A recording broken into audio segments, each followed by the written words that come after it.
This episode is brought to you by the RVA Podcast Network. Find more information at rvapodcast.org.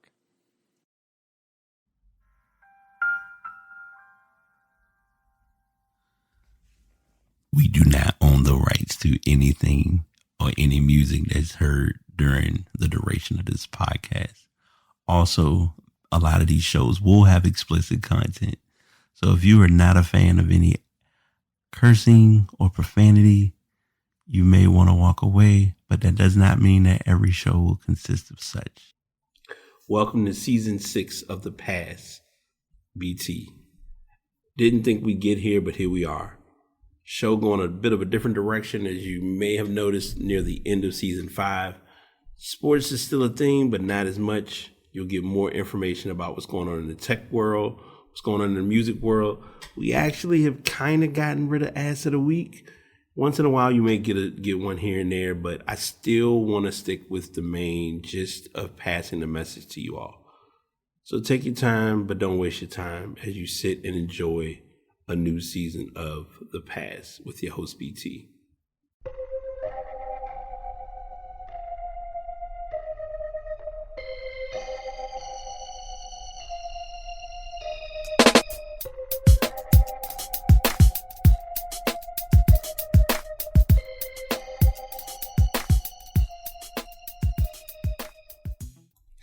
What's up, y'all? How's everyone doing? Episode 341 of The Pass is here. I'm your host, BT. We're doing yet another episode.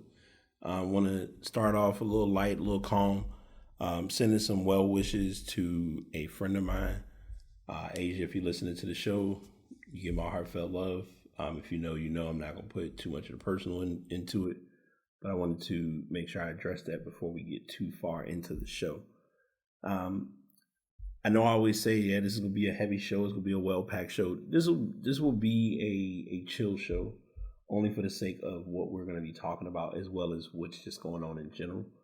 I don't recall, and I could be wrong. Anyone who's listened to the show could tell me, and I could always go and look at my show notes.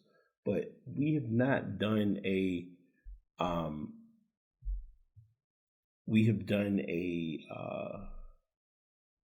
we haven't done an angel number in quite some time. So I guess it's only fitting now to, go through the process and remember how to do those again. So as you all know, when it's a new episode, we start with the angel number, and then we unpack and we get into everything. So I'm looking at just previous shows. I don't think we've done one in quite some time, because I know we were doing end of year. We did, okay, so 338 I wrote stuff, but I didn't write anything. All right, so yeah, so we'll say we haven't done one since last year. So this will be our first angel number of the year. And since the episode is number 341, we're going to do the angel number for 341. If you're experiencing a phase of family and traditional values, then this is why you keep seeing angel number 341. It is a sign that you should embrace your culture. Embrace where you were born and why your ancestors did what they did. The angels are challenging you to experience your traditional culture as it will not harm you. It is a sign that pushes you to get out of your cocoon and experience your cultural importance. This angel number has a combined influence of number 3, number 4, and number 1. Number 341 notes to all those people facing integrity and honesty challenges. It is a sign that you need to practice sincerity and character by being honest for the sake of your future. It is a sign that in your line of work and the environment you live in, being truthful and honorable will sustain you and take you forward. What does 341 mean spiritually? There are 1,000,001 benefits of approaching life from a positive perspective. Thus, it would be best if you kept exploring some more tips and techniques to cultivate a well-rounded positive perspective of life. Indeed, your positive mindset will enhance your well-being, relationships, and productivity. The 341 angel number implies that it would help to remain spiritually active, to focus on the brighter side of life with ease. Pray to God to instill more profound confidence within you and to expect positive results all the time. Your angels are urging you to approach all the challenges you face with a positive outlook. The 341 symbolism shows that it would be excellent to face your issues head on instead of avoiding or ignoring them. Try to make the most of the most potentially ugly situations. Moreover, it would be brilliant to see the best in others as you view yourself in a more positive light. You may keep seeing 341 everywhere, reminding you to surround yourself with people who focus on positivity. Stay close to guys who expect better things and approach their challenges with a positive mindset. They will inspire you to make positive thinking a habit and making the best of any situation you find yourself in. Other facts about 341 are reflecting in angel numbers 3, 4, 1, 34, and 41. Divine number 341 symbolism is a sign that love is coming your way. The fairy angels have heard your prayers and they are telling you that your one and true love is just a blink away. Do not be anxious or afraid because angels know that this is what you have been waiting for all your life. Angel number 341 is a reminder to tell you that you should never give up what you believe in. Sacred number 341 meaning symbolizes that your future is solely based on how you choose to see it. Recently, you have been having doubts because of the recent loss of a job. Your future is not based on your present situation, but mostly on your thoughts. Angel number 341 tells you to think positively and begin to see happy and positive outcomes in life. Number 341 reminds you that the world is achievable, but it all begins with how you think. To begin to think positively at all times. Angel number 341 is a sign that you need to restructure your budgets and financial obligations. The angels tell you to eliminate the luxuries you can live without and save as much money as possible in the coming years. Wow. This angelic number reminds you that they will be there to give you wisdom and knowledge to understand and conquer all obstacles you may face financially. In a word, these impressive digits will help you live a more fulfilling life. Angel number 341 says that you need to adjust your overall perspective of life by consistently focusing on the good no matter the situation. And it's wild because I've made some bold financial decisions in the last couple of days, actually within the last 24 hours. And to read this message just really made me look to know that it's a bigger reason. So it's me making sure I think ahead and not just do things just to do it.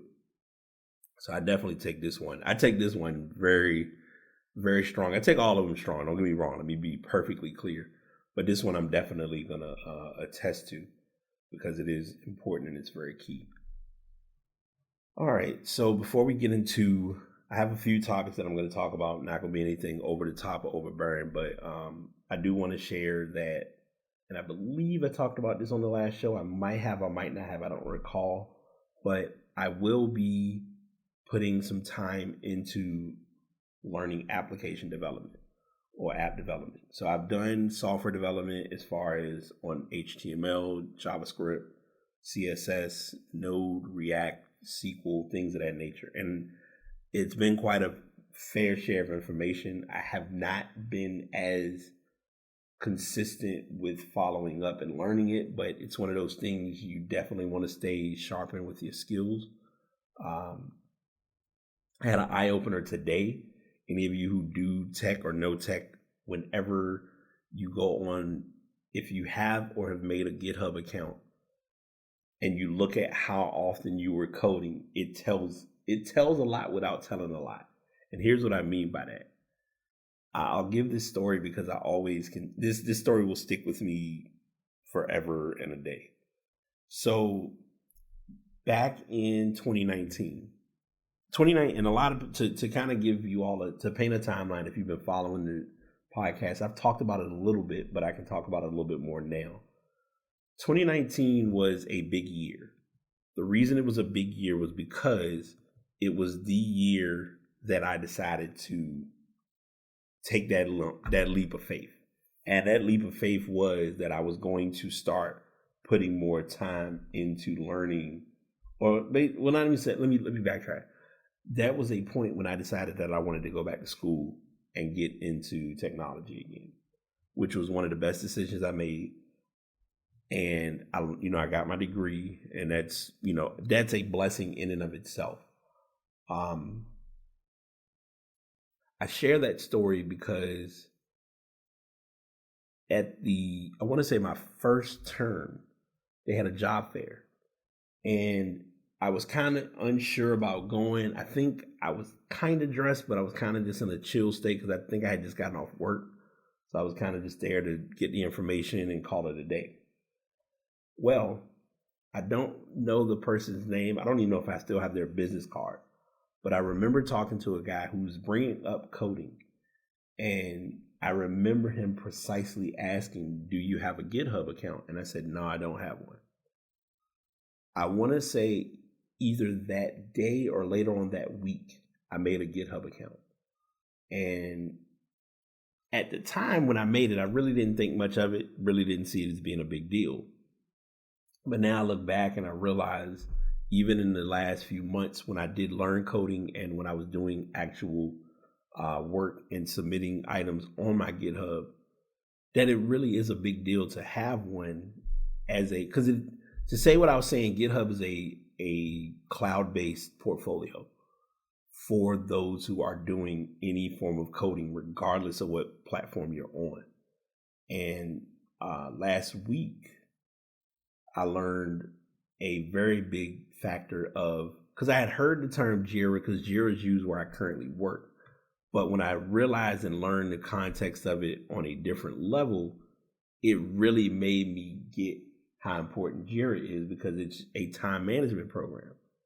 And you'll see it with any company. It'll say, okay, you worked 8 hours. When did you do work and what did you do during these time periods? How we use it is mainly just a time management of saying, hey, you worked for 8 hours a day, and you worked you worked in this role as a service desk person, which, fine, cool, no big deal, whatever. But it's seeing it in a different light outside of where you normally use it is when it hits a little different. And that's what happened with seeing Jira or hearing the term Jira. I may have shared this last time, but if not, I'll update you all now.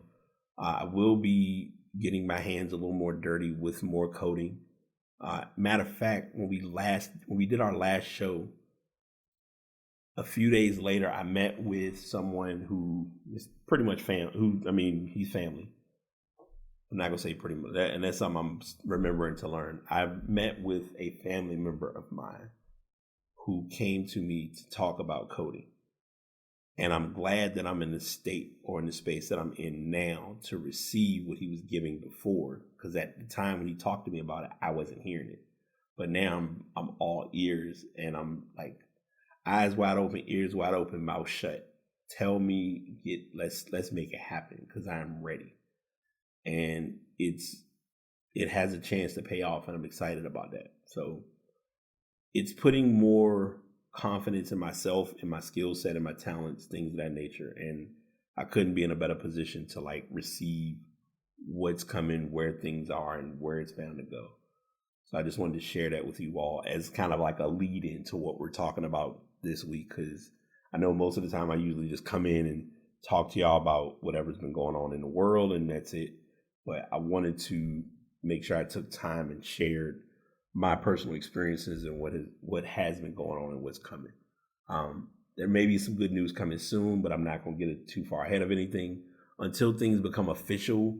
And even when it becomes official, I'll still be sharing information, but not sharing information. And if any of you heard podcasts, you know exactly what I mean by that reference. Our first story, which was a big story that really hit the tech waves, is Microsoft acquiring Activision Blizzard for $68.7 billion. It is a benefit, and it's going to be something that's being used possibly for the metaverse platforms. Kind of saw, it's something to think about. A lot of people were not a fan of this acquisition, and personally, I mean, business is business. It's not a harm or hurt to anyone that they're taking this on, because I mean they can never a console company can never be hurt on acquiring or connecting with a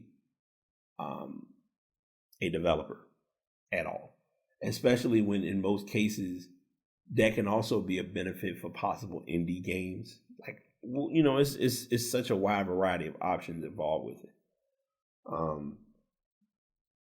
Microsoft is acquiring Activision, the troubled publisher of Call of Duty, World of Warcraft, and Diablo.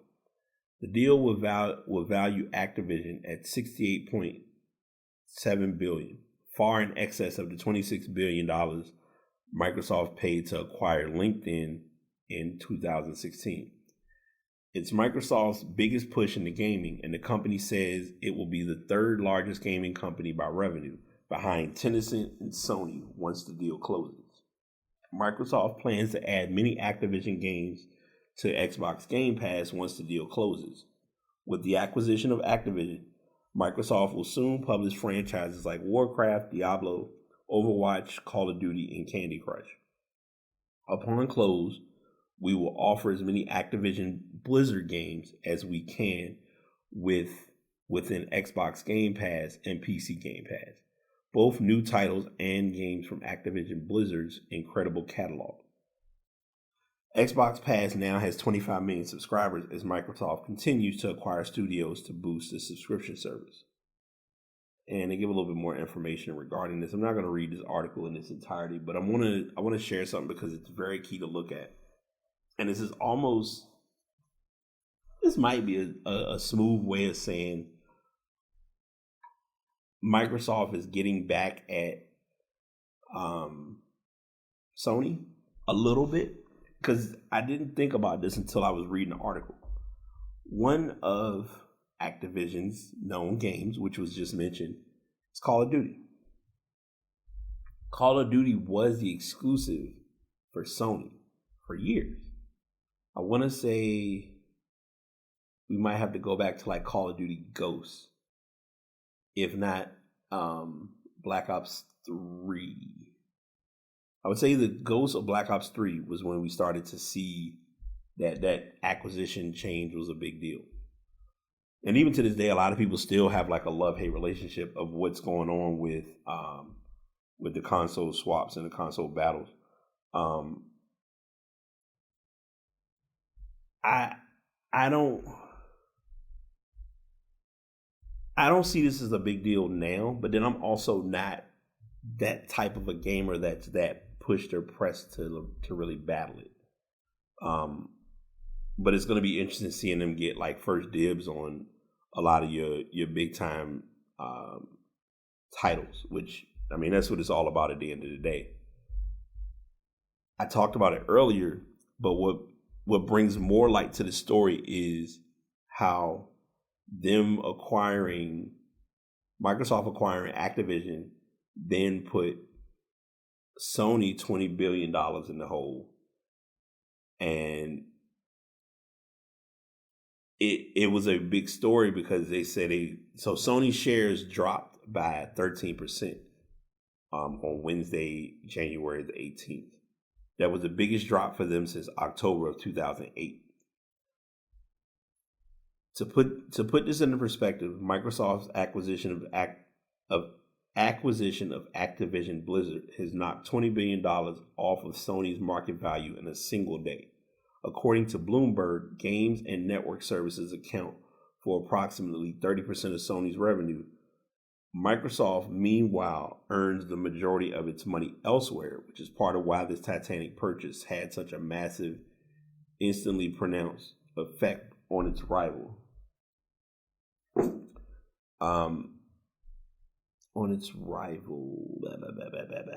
It has also been alleged that only some Activision Blizzard games will be available on PS5. The acquisition is no doubt intended to bolster Microsoft's Game Pass service for Xbox consoles, which allows subscribers to access a vast majority of games in exchange for a monthly fee. after the company's acquisition of Bethesda and its subsidiaries earlier this year led to iconic titles such as The Elder Scrolls, Fallout, Doom becoming available via the service. The possibility of behemoth video games series like Call of Duty following a similar trajectory is likely, because given the service recently surpassed 25 million global users. That is not to say the acquisition is all good for Microsoft. Activision Blizzard is currently facing widespread allegations of harassment within the company, with both employees and shareholders having called CEO Bob Kotick's resignation in recent months. Activision Blizzard workers have also staged walkouts and strikes in retaliation against layoffs and inaction.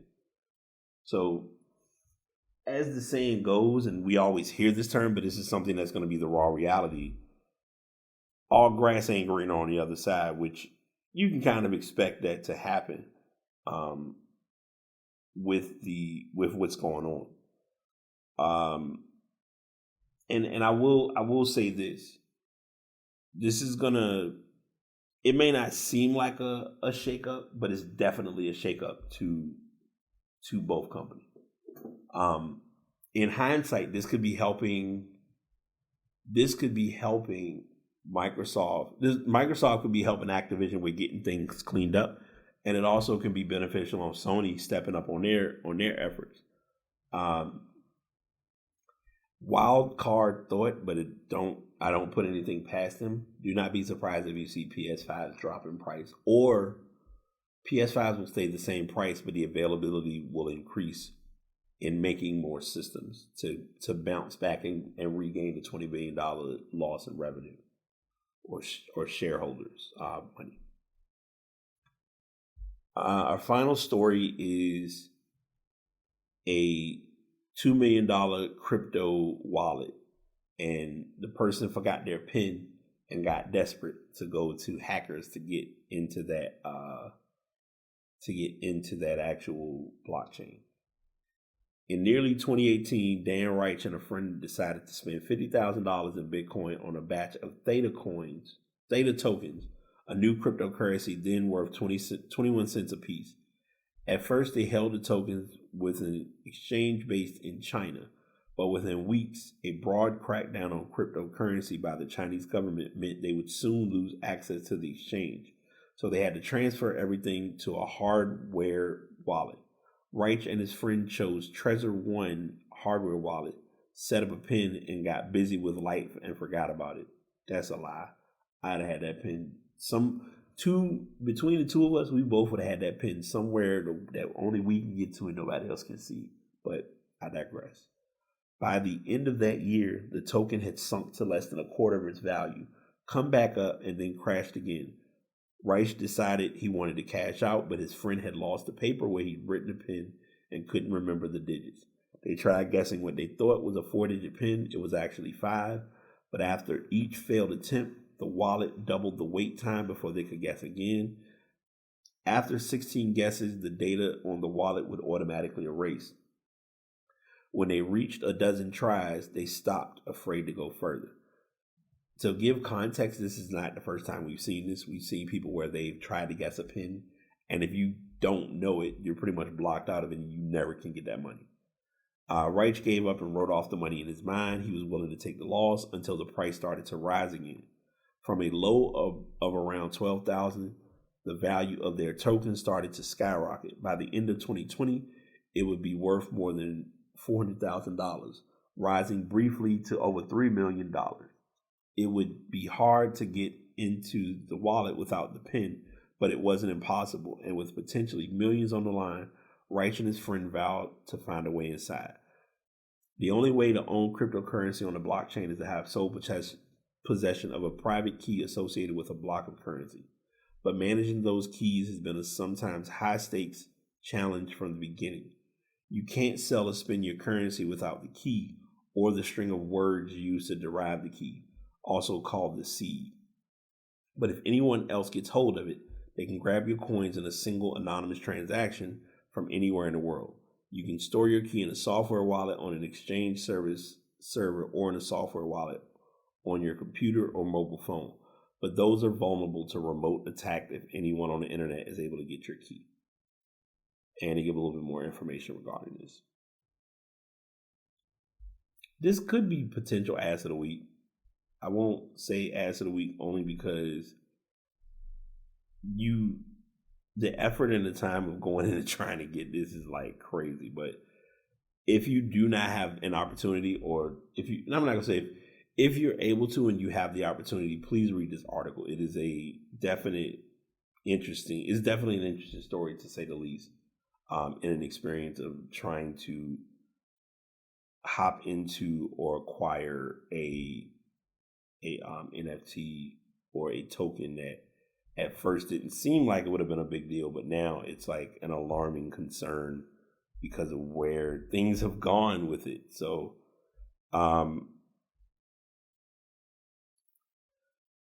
that's the basis of it right now.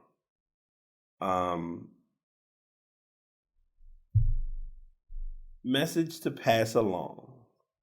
And I'm going to do something a little different because normally I would just give the message and kind of be done with it. But I have a video that I'm going to share, and then we'll unpack it and we'll wrap up. Because I've shared this video before I go too far into it, I've shared this video with multiple people, and it's unintentionally become my conversation piece with others on letting them know what time I'm on and where I'm at. And it's okay because everybody's not going to be in that space where you are with getting it. So if they got it, great. If they don't, tough. So we're going to go ahead and play this video, and then I'll talk about it. My focus is too critical for me not to guard it. You have an alarm on your house because you love it. You have an alarm on your car because you love it. You have alarm notifications set up on your online banking. So if anybody tries fraud, you get notified. Right. But yet, you leave your focus unguarded. See, you ain't got to have nothing to be around me, but you at least got to be focused on something to be around me. Because distracted people do what? Distract people. If I don't call you back, I'm guarding my focus. If I don't come around, I'm guarding my focus. So, and I hopefully you heard that video. If not, I'll find a way to share it in the show notes and make that a topic. A lot of people have been the trend and the statement that has been going around frequently is, I'm trying to protect my peace. I'm trying to protect my energy. I don't want anyone or anything to cause harm or impact me. All those things are fine and good. I'm not going to downplay or deny them whatsoever. But I will take protecting, like, guarding my focus over guarding my peace. It's never a bad thing because we all are trying to find that peace and that calm to get us through things. That's a given. That's an understandable thing. But guarding and putting time on your focus and whatever it is that drives you, it's a whole different monster. I want people to really take time and and trust me when I say this, I'm saying this because I authentically know it as being true. It is easier said than done. But I want people to really hone in on guarding their focus and finding their focus and knowing what their focus looks like. Because that will then guide you to what you're trying to work on. A couple of years ago, I was getting up aimlessly, just going through life. And it was cool. It worked, but it didn't work. So now things are changing. Things have changed. Many of my friends have seen the changes. Me hanging out and me being as quote unquote available as I used to be is not a thing. And I'm beginning to be okay with that. At first I wasn't okay with that, but now I've realized I have to be okay with that. Because if I'm available to them, then how am I going to be available to me? And how do I go about making or finding that availability? That's the bigger picture. I hope that did not. Hopefully that doesn't come up in the show. If it does, I'll clean it up. But I really want people to just guard their focus. And most of all, know what guarding your focus looks like. And as an added bonus, know what that feels like. And allow yourself to be put in a position to maintain that focus on whatever it is you're trying to do. Because we hear this term, we've seen this term, this has become a thing, but the acknowledgement of really doing it and putting you in the driver's seat and checking in with you is much more important than anything else. So that's the message that I'm going to leave with y'all today. I say this frequently and I stand behind it. I love y'all. I appreciate y'all. If you've been rocking with the show since episode 1, I appreciate it. If this is your first episode, welcome to these shows. The shows are being done bi-weekly. A lot of folks have been coming to me, and I've been working harder on making this a thing to really let people know, like, if you're really trying to do a podcast, like, reach out. I might be able to get you what you need, how you need it, where you need it, and under what circumstances. But if you don't tell me, I don't know nothing from nothing. So that's just where I'm at. That's what time I'm on. Like I said, I want to wish y'all an amazing day, an amazing week. Continue living your life. Value what you have. And that's all I got. So until next time, this is the Paz signing out. Y'all take it easy. Well, that was definitely a fun show. I hope you all learned something. I hope you all gained some information either about myself or about yourselves, because I know with the message that's passed along, it's usually meant to do a little bit of reflection, maybe some shadow work, not sure, all about your niche or lane. But I want to take time and utilize this section to share. Thank you to anyone who has taken time to listen to the show, to subscribe to the show, to leave any comment, to leave any feedback. If you want to leave any information, the pastbtpod@gmail.com. Podcasts are uploaded using Buzzsprout, probably one of my favorite platforms to be on. And to all my artists, if you know that you have a gift, share that gift with the rest of us because we're waiting.